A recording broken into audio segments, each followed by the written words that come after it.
Hello, Tech Pros, episode 184. Welcome to the podcast where I chat with professionals who are getting the job done using technology 7 days a week. Each week, we start with Motivation Monday. Tuesday is about productivity, Wednesday, leadership, Thursday, technology, Friday, people and communication, Saturday, entrepreneurship, and Sunday, being unplugged. All right, let's get started. Hello, Tech Pros. This is Chad Bostic, and I'm excited to be here on Productivity Tuesday. Welcome to day 2 of our free 7-day course that will help put your career into hyperdrive.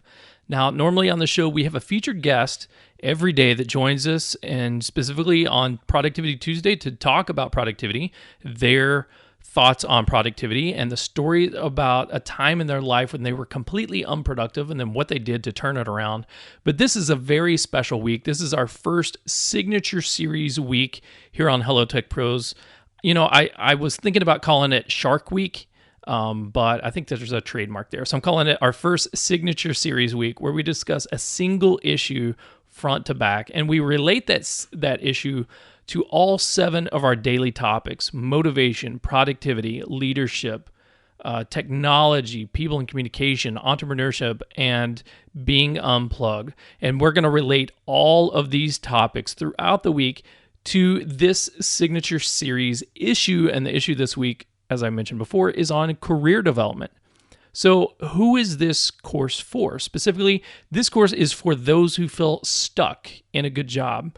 Now, a lot of us are you already may be looking for another job, or you may be completely happy in the career that you have, or you may have your own business. That's great. But there's a lot of folks out there who, are excited about their career, but just feel stuck because they're not making progress anymore. Maybe you've plateaued. Maybe you were doing great for the first couple of years, but now you've hit a level of meh, right? Just kind of a level of blah, where you've worked yourself into a very cushy position or a very stressful position, and you're just not seeing the rewards and the benefits out of this job that you thought you were going to have, or that you feel like you should have, given the amount of time and effort that you put into it.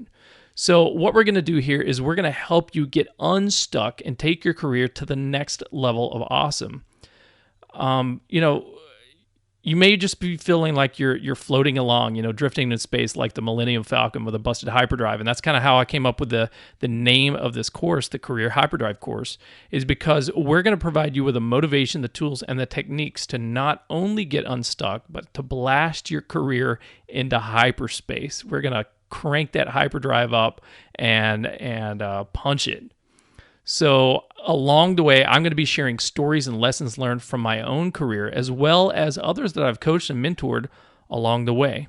And you can get access to the full 7-day Career Hyperdrive course, including, of course, all the MP3s, all the audio files for this course, and all the resources, action items, and homework. Yes, there will be homework for those who are actually serious about putting their career into hyperdrive.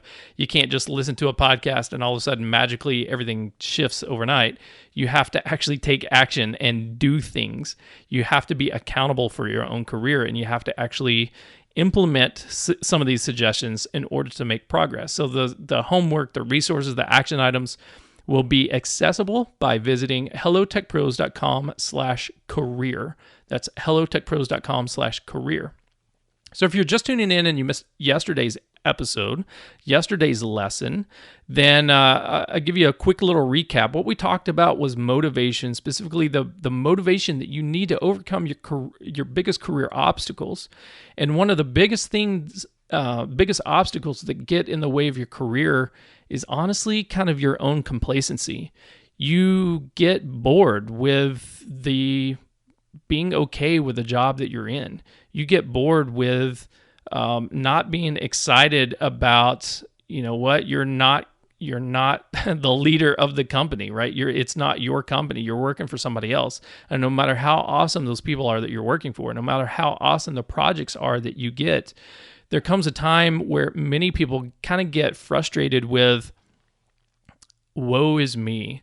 Like there are things outside of my control. Like, and whatever I do here at the end of the day doesn't really matter. It doesn't have the impact that I want it to have. I wish I could have the impact, but you know what? It's up to John, the owner of the company. It is up to Carrie, the CEO of the company, and whatever she says, that's what's going to happen, right?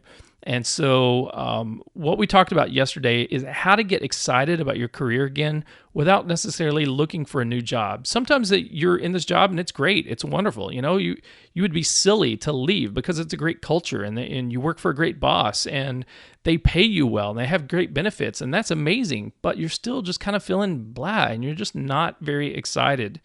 And so yesterday on Motivation Monday, we talked about how to get excited about your career without looking for a new job. And through that, you know, we talked about why we hate Mondays. We hate Mondays because we feel like a victim and we feel like, you know, Monday is just the next restart of the grind over and over where it doesn't matter what I do. I'm just going to be afflicted or affected by the outside circumstances. So go check out that episode if you haven't already. Again, go to hellotechpros.com/career to get all 7 episodes and all 7 takeaways and lessons learned and homework. And I hope you did your homework and you started thinking about your homework and putting it to practice because it will make a huge difference in the way you approach today's lesson. So if you haven't already, I would suggest please hit pause, go back, check out that prior episode, and then come back highly motivated to really take this particular lesson to heart because, you know, there's a lot of good stuff that we're going to cover. And some of it you may have said, I've kind of heard that before, but to really put it into practice, you're going to need to be in a motivated state of mind. You're going to need to be excited to implement it. And if you're excited to implement it, then what we're going to talk about today is going to be so effective once you start implementing it and start putting yourself in the frame of mind that you can make a difference and you can be excited about your career again and you can take ownership of your own career and make great things happen. So our productivity lesson here today on Productivity Tuesday is about how to increase your output, how to get more stuff done without necessarily increasing your hustle, right? That word hustle is super huge in business and entrepreneurship. Everywhere you look today, I hear people talking about you got to have hustle, you got to have hustle, you got to have hustle. You got to go big or go home. You got to really put in 110%. And I completely respect that. Absolutely respect that, you know, work hard, play hard. I take this job as a podcast host really, really seriously. And that's how I'm able to produce a 7-day-a-week program now consistently. This is episode 184 days of consistent content coming out without missing a single day is because I do hustle and I do work hard and I do take it seriously. And I am committed to it. But that doesn't necessarily mean that if you want to get bigger results, that you need to necessarily put more hustle into it, right? If you're already giving it 110% and you want to grow your output by twice as much, if you want to grow your output by 100%, that doesn't necessarily mean that you need to stop sleeping and stop eating and working at 220%. That's going to kill you. You're not going to survive and you're not going to thrive and you're going to end up burning yourself out and not getting anything done. So I thought I'd start with just a story of a time where I thought it was the other way around. When I thought the hustle was what I needed or extra hustle was what I needed. And through this story, I discovered that is not necessarily the case. So as a software developer, what I talked about yesterday, there was a point in my career where I got unmotivated, where I felt kind of blah. I felt like a victim. There was a change in leadership in the organization, and there were honestly a lot of change in the personnel at my level because many people were looking for another job. Many people were looking at another company, a competitor company right down the street and saying, you know what, the grass is greener on the other side. I'm going to go over there. And a little bit because of my social anxiety, a little bit because of just my comfort in having the job that I had and not wanting to really like go through the motions again of applying and interviewing and do I get the job or not. I really was, I became kind of lackadaisical, if I can use that word. I became kind of lazy in working on my career. And I thought, you know what, I'm just going to weather the storm. My philosophy just became, you know what, don't rock the boat, just weather the storm. And either things here will settle down and chill out and everything will kind of go back to a normal, or all of my buddies who are going over here to the competitor across the street, they're going to come back in about 3 months from now, a month from now, 6 months from now, and they're going to say, hey, Chad, you should definitely apply, and I'll put in a good word for you, and it won't be any deal at all for you to get this job. And so I kind of just waited and waited and waited. And the projects that I was on, unfortunately, I wasn't taking them seriously. I wasn't putting in 110%. I wasn't even putting in 100%. I was working to the speed of the organization or the speed of the project, and I was not doing what I could to be proactive to make sure that my stuff was ready to go, and being proactive to talk to people about, hey, what could we do differently? How could we improve the project? How could we improve the methodology of software development? Like, what could we do to make things better around here? I just kind of went with the flow, and I said, you know what? If this is a slow organization, then I can just be a slow kind of guy. And that was counter to everything that I've done prior in my career. And my productivity slipped. And because my productivity slipped, it had impacts on the people that I worked with and the other projects across the board. And we were not delivering things to our fullest potential, right? And I started to feel pretty bad about that. And yesterday's episode, we talked about how you can get out of that funk whenever you're feeling bad and pull yourself out of it and get highly motivated again by being proactive, having a goal, put a plan in place, and then be proactive and actually take steps. So one of the steps I took when I finally found my motivation again was I said, you know what, I'm going to double down and I'm going to make up for lost time. Oh my gosh, I can't believe that I wasn't reprimanded. I can't believe that I wasn't fired. I didn't do anything malicious, right? I didn't not show up for work. I didn't not deliver the project. But what I did do was just kind of be, it's slow. I can be slow too. And that wasn't my fullest potential. That wasn't my fullest energy that I was providing to the company. And they were consistently paying me the same, whether I worked hard at 100% or if I just kind of went through the motions and showed up to the meetings and delivered my products kind of when I got around to it. And it seemed to me like other people were giving excuses in the meetings on why they were slow. I started falling into that same trap. So when I snapped out of it, I was like, okay, I got to make up for lost time, and I got to work doubly hard, triply hard, quadruply as hard in order to make myself feel better about my own circumstance. I gotta make myself get motivated to be working at a high level of energy and intensity again, and I'm going to do that by working extra hard. Now that was great. That was not a bad thing to do. To a point. It was not a bad thing to do to a point. So I started making up my time. I started working extra hours. I started really committing to the project that I was on. I started delivering products or delivering my my action items and my work products, and really stepping up and say, okay, what can I do now? What can I do now? What can I do now? And I started soliciting work from other people. Hey, what are you working on? Do you need help? What are you working on? Do you need help? Again, because it came from this place of I felt guilty. I felt really guilty for not working as hard as I could have or should have been. And so I was being proactive and I was very motivated to get past that. I didn't want to be a lazy guy. I don't want to be the kind of jerk at work that doesn't pull his own weight, right? And I pulled myself out of it. I got motivated again, but I was just trying to figure out what I could do to make up for lost time and make up for my lack of motivation throughout the last several months. And at the same time, we had a new boss come in. So there was a lot of leadership changes, and the new boss came in. And unfortunately, due to a lot of people leaving the organization at that time, it was down to 3 of us. There were 3 of us in my team, whereas before there were about 12 to 15.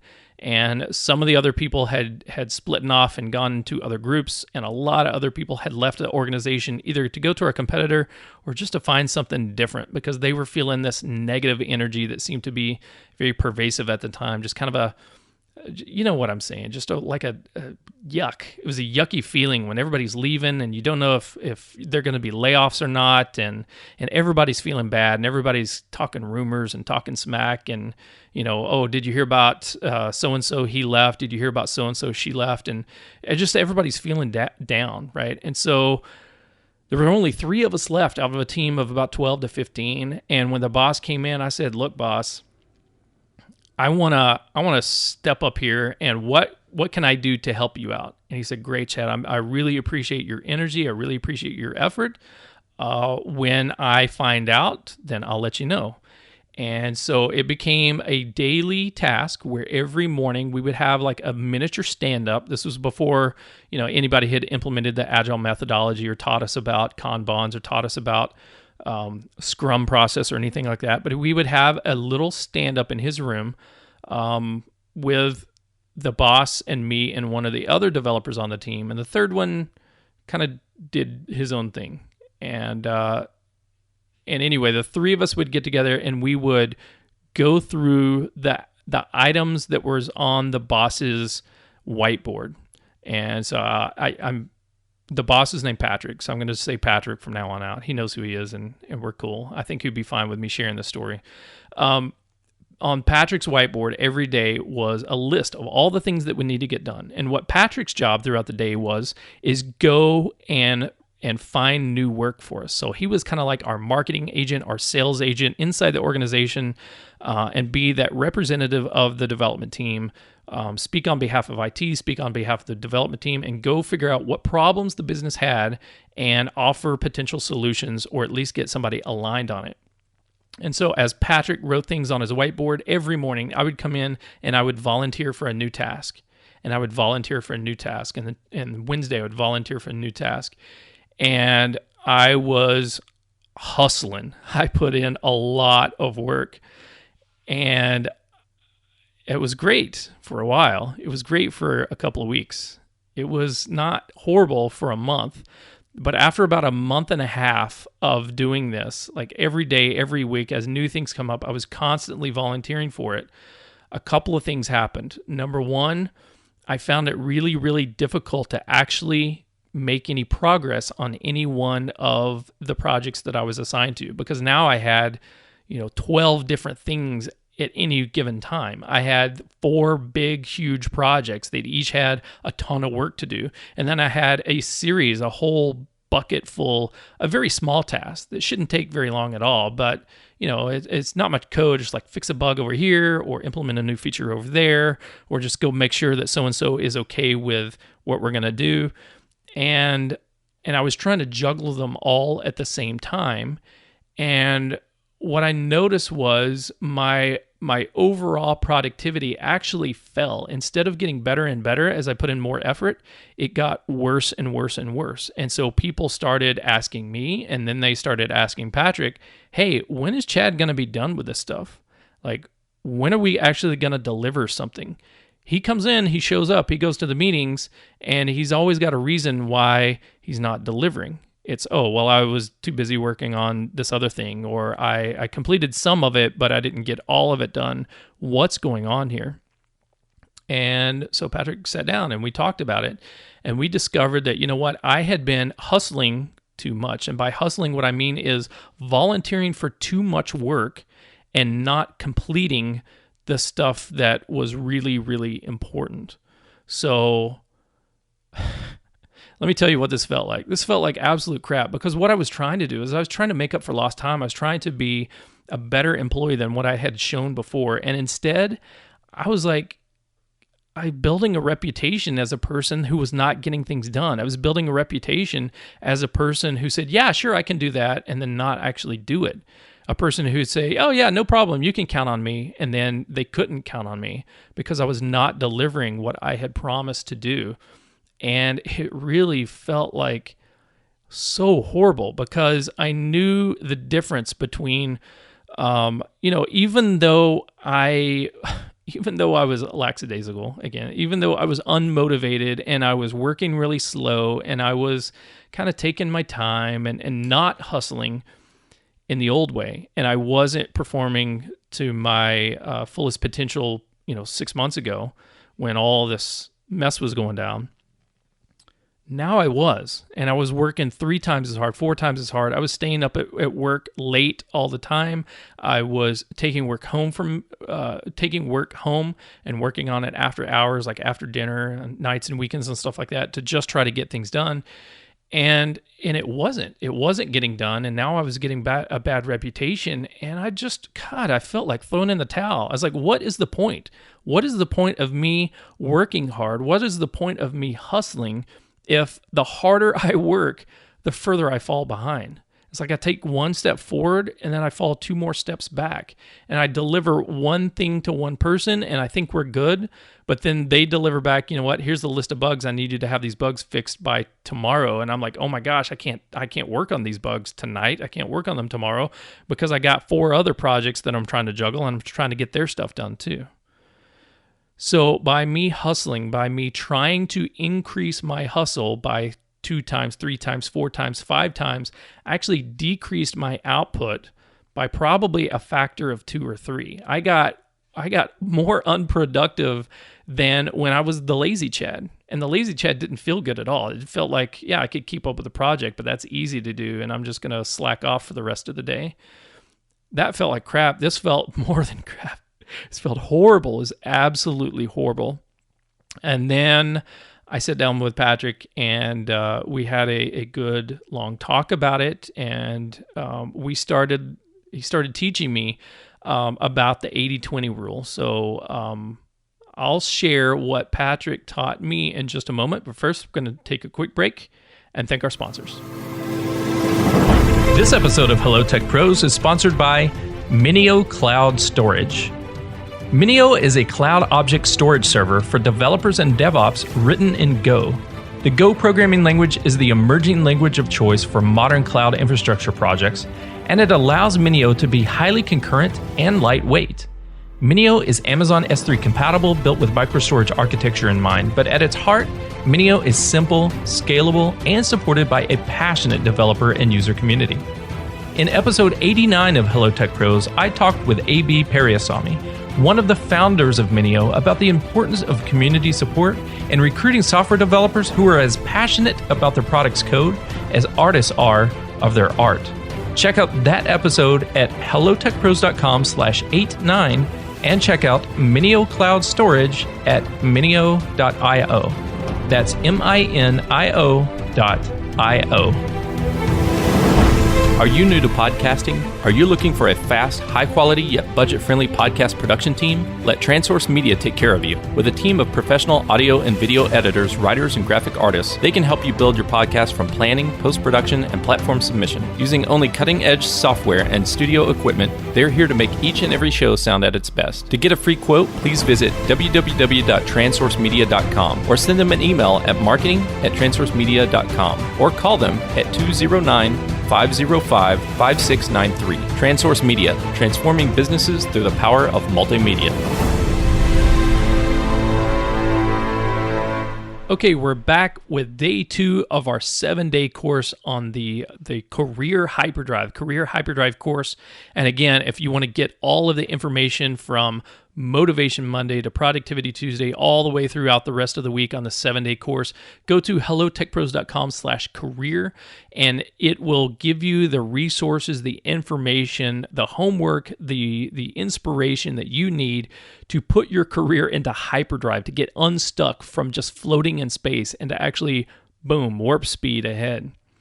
So before the break, we were talking about the story of the time when I felt bad because I wasn't working really hard 6 months prior, and now I was like, oh my gosh, I felt like a jerk because I wasn't delivering things as quickly as I could, and I need to put in a lot more hustle, a lot more effort in order to increase my output, in order to make up for lost time. And as I volunteered for more and more projects, more and more tasks, more and more bugs, I fell further and further behind. And by 5xing my hustle, I actually decreased my output by a factor of 2 or 3.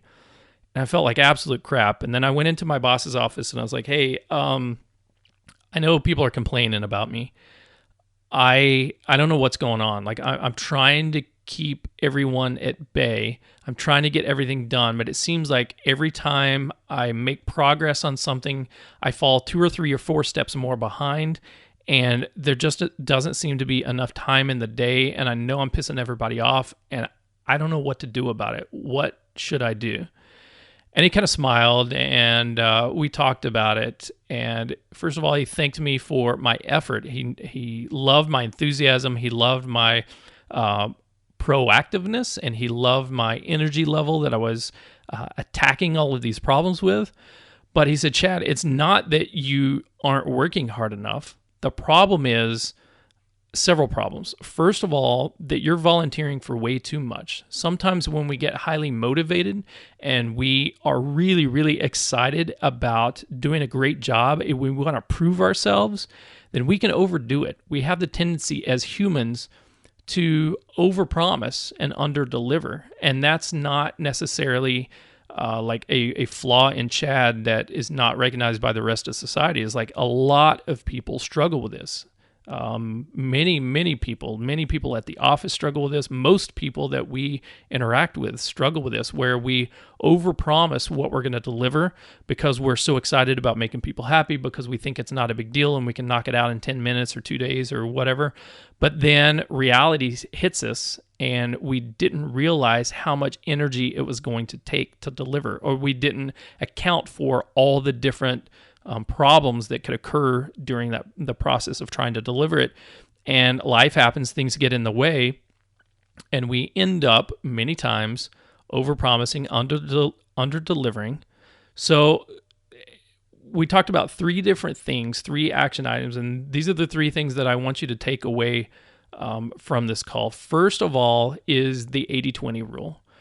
You probably heard it before. I had heard it many, many times throughout my career and my life, but I didn't really, really grasp it until I was in this situation where I felt completely overwhelmed and didn't know how I was going to get the time to complete all this stuff without pissing everybody off. So the 80-20 rule, if you're not familiar with it, is 80% of the results are generated by 20% of the work. So 80% of all the good things, of all the rewards, of all the productivity, of all the goodness that you can get, the happiness, the customer support, the work items that you can deliver, the work products that you can deliver to your customers, 80% of that is generated by 20% of the effort that you put into it. And it may feel like that's not the case. Like, dude, it takes me 40 hours a week, 60 hours a week, 80, 120 hours a week in order to get all this stuff done. True. It does take you that much time to get all the things done that you're trying to get done. But let's take a look at what are the small efforts, the little things that you're doing that's generating the most bang for your buck. It's really, really kicking you into hyperdrive. When you do these 3 or 4 small things, 20% of your week, maybe 8 hours across your entire 40-hour week, or 1 hour throughout your day, an hour or 2 throughout your day, then those are the things that's really allowing you to get more stuff done. And so how can we identify that? How can we break it down and say, here are the things that you're working on that's delivering the most results? So what we did is we started prioritizing all of the tasks that was on my list, all the tasks that was on Chad's list, and started saying, okay, here are the things that are the most valuable to the business, and here are the things that are the easiest to complete and get knocked out. And when we did that, we came up with a little matrix that had the value to the business on one side and the effort on the other side. And anything that was high effort and high business value, we held on for a little bit. And we talked to the customers when we said, I'm sorry, but we've got so much work and, we've lost a lot of people in this department and we thought we could get it all done, but we were wrong. We're going to need some time. And I'm not actually going to start on this for another month or 2 months or 6 months or 2 weeks or whatever the answer was. And the items that were low business value, whether they were easy to do or they were hard to do, whether it would take a little bit of time or a lot of time, the things that were low business value, we went back to the customers when we said, you know what, we've got so much high priority stuff around the company, so much going on right now that there's just not enough resources to justify working on this task because we feel that it won't provide the impactful results to the business. Like it won't make us produce more of our product, or it won't make us reduce our G&A costs. It's actually going to increase our costs by working on this and not provide the results or our return on investment. How do you feel about that? And most of the time, the customers can come back and say, you know what? You're absolutely right. That was just a wish list. That was just some extra things that I would like to have. And whenever you guys do have time to work on it, that would be great. But it's not going to be a big deal if we don't have it. But I really appreciate you coming to me and say that it's, that you agree that it's not business value, and that especially let me know that you don't have time to work on it, because I had been waiting. I thought you were going to deliver it, and I had been working on other things like training documentation and teaching some of the end users on how it was going to work. And that took a lot of my time too. So if we can just all agree that we're going to shelve this thing for 6 months or shelve it for a year and come back to it when it makes more sense to the business, then that's perfect. And when we had those meetings, oh my God, it felt like such a relief. It felt like such a weight had been lifted off of my shoulders, because now there was something that, first of all, we didn't have time to do, but we all agreed that we weren't going to do because it wasn't the priority. And better yet, the customer was not going to be mad at me. The customer was not going to be mad at Chad and say, hey, Chad didn't deliver. He said he was going to do it, and regardless of if it's important or not, he said he was going to do it, and he didn't, and he sucks, and he should be fired. Nobody said that. Everybody was completely grateful for us being open and honest and transparent and having those conversations. For the most part, there was a couple people that were kind of sticklers saying, no, I want my thing and I got to have my thing. And they disagreed with their priorities. They said it absolutely will have an impact on the business. It absolutely is a big priority. And so we brought it back to our list and said, we'll get back to you on when we can work on it. So then we sorted off all the things that are going to take a long time to do, and we sorted out all the things that have no business value, and the rest of the things on the plate were quick wins. How many times have you heard the phrase low-hanging fruit, right? The things that were on our list now were low-hanging fruit, things that would literally take me 10 minutes to 2 hours to implement and then have ready to go, have ready for somebody else to test. And I started working on that low-hanging fruit and then shipping it and getting it done and handing it back to my users, my customers. And they were like, oh my God, this is awesome. This is exactly what we wanted. Or could you make a little tweak here or there? But it started to make people happy again. And that little bit of effort didn't matter that it was, 2 hours instead of 2 months. That little bit of effort was actually really, really valuable to the business. And what I had done throughout this whole process over this, many, many months of working all this stuff and trying to increase my hustle was I wasn't given as much thought into what does the business actually need? Like what's going to actually drive this company forward and provide the tools and the information and the data and the resources so that this company can make better decisions and it can be more efficient and it can get things done. I was just trying to work it with everything being equal. And in my mind, everything was equal, and it was just about the technology. It was just about the code. It was just about the tasks that were on my plate, and I needed to get them all done. But when I took into account the value to the business of this thing is really, really important, this little bug or this little enhancement would make so much difference, because if we enhance this one little section, if we fix this one little bug that you've already identified is not a big deal to fix, and you enhance this other thing a little bit, work on the search screen for this, holy cow, you could save literally 2 or 3 hours per person who's going to be using this application. And there are, 53 people in the accounting department that would be using this. And so you can save literally 100 hours per day for the company. And once I realized that, I was like, oh my gosh, why didn't we do this sooner? Well, because I didn't realize it. I tried to increase my individual output by increasing my individual hustle, and what I was doing was hurting the overall organization instead of looking to prioritize via the 80-20 rule, via the valuable to the business versus easy to deliver, the low-hanging fruit, to be able to prioritize that and deliver things that actually did have a lot of value. The last thing that I learned throughout this is, in the middle of working on this low-hanging fruit, we would still have our stand-ups. I'd still go into Patrick's office, and me and the other developers. Now there's starting to be more and more developers hired into the organization, that sometimes you have to say no. And what I learned is, by me constantly volunteering for all the work, especially the hard work, is, first of all, I was not doing the business a service because I was promising and under-delivering. I was saying that I was going to get it done, and I wasn't getting it done. But second of all, I was not allowing the other individuals that were now joining the company to get up to speed on what was going on. And I didn't give them an opportunity to try to tackle some of this very important work and start to, help them develop their careers. Instead, I tried to be the superhero. I tried to volunteer for everything. I tried to take it all. I tried to do too much, and I ended up failing time and time and time again. But when I started saying, no, you know what? I've got enough this week. I don't need to take it.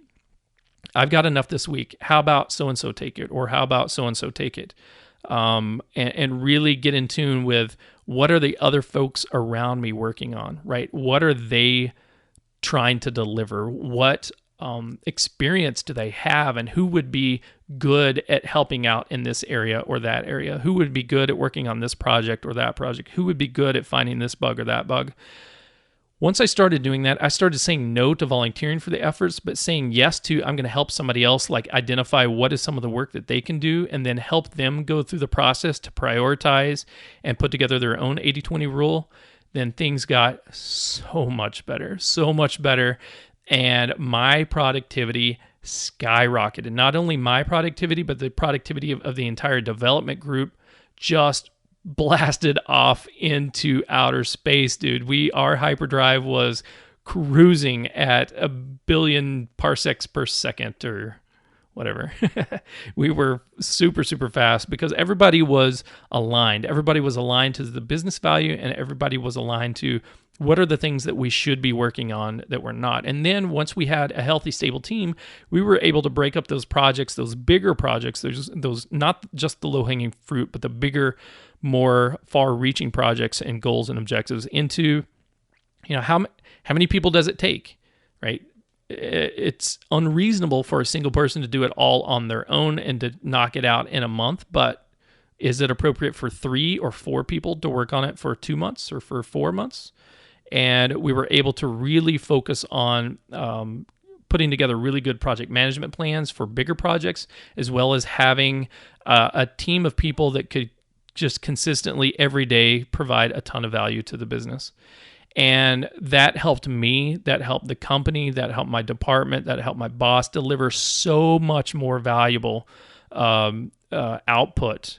We increased the output of our department. I increased my individual output by at least 5 times by working in this manner, by just saying, no, I don't have time to do XYZ, in a professional manner. And also saying, you know what, here are bigger projects that we're going to have to scope out as individual work and dedicated people on it, but more than one person. And here's some other tasks that are, honestly, not that valuable to the business, and we don't need to work on it right now. And we need to just communicate with everyone. It came down to talking to people about what is most important and spending 20% of our time on the things that added the most value. So I hope that you are excited to implement some of these productivity tips into your job.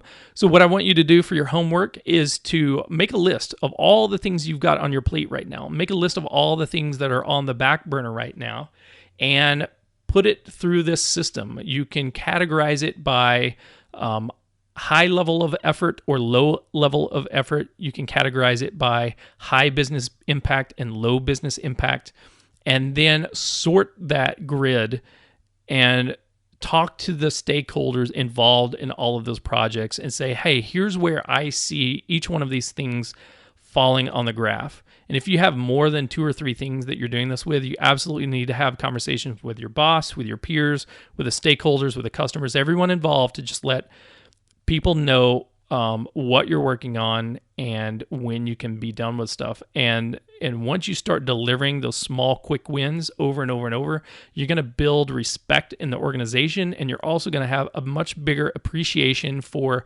the impact and the value that you bring to the company and what your like high business impact value stuff is. Because once you deliver one of those 2 small ones, it may completely shift some of the bigger projects, right? Once the business sees some of the small things implemented, it may completely change their mind about some of the big things. And then instead of spending weeks and weeks and nights and weekends and all your time struggling with the big thing, now the customers have come back and say, you know what, we don't even need that thing anymore. The small thing that you've implemented is so awesome that now we didn't even know that other thing was a big thing. We didn't know why you were so stressed about it. Just this is good. This is great. And I want to hear your stories back about how you were able to increase your output by decreasing your hustle. Still have that hustle at 100%, 110%, but you don't need to kill yourself doing it. Use that 80-20 rule, prioritize, and say no. Now, tomorrow we're going to be coming in to talk about leadership, and this is a great segue from the topic I just told, the story I just told about how I started helping other developers, other people, other peers on my team kind of figure out what the priorities were for their work. That's a great segue into tomorrow's lesson, which is how to influence your colleagues into action without moving into management. So tomorrow I'm going to tell a story about how is kind of going off of this story, right? Bridge off of this story, how I was able to help influence other developers, other peers, other project managers, other people on our team, and get them to shift their direction and get them to prioritize on the things that actually had the most business value instead of making the same mistakes that I did. And I wasn't even management. I did not have a management title. I was not a supervisor. I had no authority over anybody whatsoever, but I was able to influence them into taking the action that provided the most business value. And you can too. You can absolutely have a huge impact on the business, which will have a massive hyperdrive type impact onto your career by influence other colleagues into action. And you don't even need to be management to do that. We'll talk about that tomorrow. And until next time, take care. The show notes page for this episode can be found at hellotechpros.com/184. Do you use Slack for team communication? Join the Hello Tech Pros Slack channel at hellotechpros.com/Slack. If you enjoyed this episode, please leave a review, subscribe to this channel, and check back tomorrow. This has been Productivity Tuesday, but tomorrow my featured guest and I are talking about leadership. Thursday, technology. Friday, people and communication. Saturday, entrepreneurship. Sunday, being unplugged. Monday, motivation. And then we do it all over again next Tuesday for productivity. And I'll talk to you tomorrow.